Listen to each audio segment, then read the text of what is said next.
Investment के परिप्रेक्ष्य में अगर बात की जाए तो हर मर्ज की एक ही दवा है और वो दवा है SIP यानी कि सिस्टमेटिक इन्वेस्टमेंट प्लान। जी हाँ दोस्तों, मैंने मेरे पिछले वीडियोज में और अपने पोस्टर्स में इस बात का डिस्कस किया कि SIP को आप जितने लंबे टाइम तक रखेंगे आपको रिटर्न उतना ही अच्छा मिलेगा। आप लोगों का बहुत प्यार मिला, उसके लिए आपका बहुत बहुत धन्यवाद। मेरे कुछ मित्रों ने मुझे कॉल पर एक बात पूछी। उन्होंने कहा कि ये बात तो हमारे बिल्कुल समझ में आ गई है कि SIP करनी चाहिए और लॉन्ग टाइम तक करनी चाहिए, पर दिमाग में एक कंफ्यूजन रहता है कि मैं SIP कहां करें, लार्ज कैप में करें, मिड कैप में करें या स्मॉल कैप में करें। तो मैं उनका जवाब इस वीडियो में क्लियरिटी के साथ देना चाहता हूं। दोस्तों, मैं आपको ये बताऊं कि आपको इन्वेस्टमेंट कहां करना चाहिए, इससे पहले मैं क्लियर कर देना चाहता हूं कि ये लार्ज कैप, मिड कैप और स्मॉल कैप होता क्या है। दोस्तों, सेबी ने भारतीय कंपनियों को 3 कैटेगरी में बांट रखा है। नंबर 1 से 100 नंबर तक की जो टॉप कंपनीज है, जो बहुत बड़ी कंपनीज हैं, उनको नाम दिया गया है लार्ज कंपनीज, लार्ज कैप। और 101 नंबर से 250 नंबर तक की जो कंपनीज है, ये उनके मार्केट कैपिटलाइजेशन के आधार पर कैटेगराइजेशन होता है। उन कंपनीज को मिड कैप की श्रेणी में रखा गया है और 251 से जो रेस्ट जितनी भी कंपनीज है उनको रखा गया है स्मॉल कैप कैटेगरी में।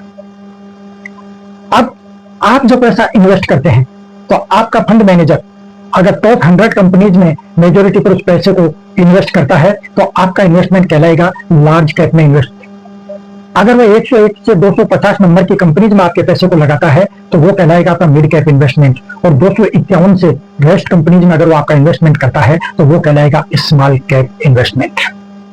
दोस्तों, व्हाइट ओक म्यूचुअल फंड ने SIP पे एक स्टडी करके ये बताया कि हम जो लार्ज कैप, मिड कैप और स्मॉल कैप में इन्वेस्ट करते हैं तो सभी अपने हिसाब से अच्छा रिटर्न देते हैं, पर जहां तक वोलेटिलिटी की बात है, लार्ज कैप कंपनीज में वोलेटिलिटी कम होती है।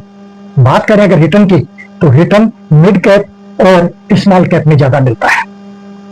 इसके अलावा अगर हमने हमारी SIP को 10 वर्ष तक कंटिन्यू रखा तो 95% of the time in the last 18 years ये देखने में मिला कि मिड कैप कंपनीज में आपने 12% से ज्यादा का रिटर्न बनाया, वहीं 75% ऑफ द टाइम 15% से ज्यादा का भी रिटर्न आपने बनाया है।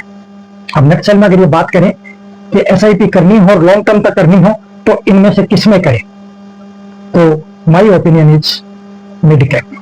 नमस्कार दोस्तों, मैं हूं द्वारिका जयमन, पिंक सिटी जयपुर में रहता हूं, एक फाइनेंशियल प्लानर और कंसल्टेंट हूं। अगर आपको फाइनेंशियल प्लानिंग के संबंध में, स्मार्ट इन्वेस्टमेंट के संबंध में कोई जानकारी करनी हो तो आप स्क्रीन पर दिए गए नंबरों पर कॉल करके मेरे साथ एक मीटिंग बुक करें। मैं आपके इस काम में आपकी मदद करने के लिए तैयार हूं। आपका बहुत बहुत धन्यवाद। नमस्कार।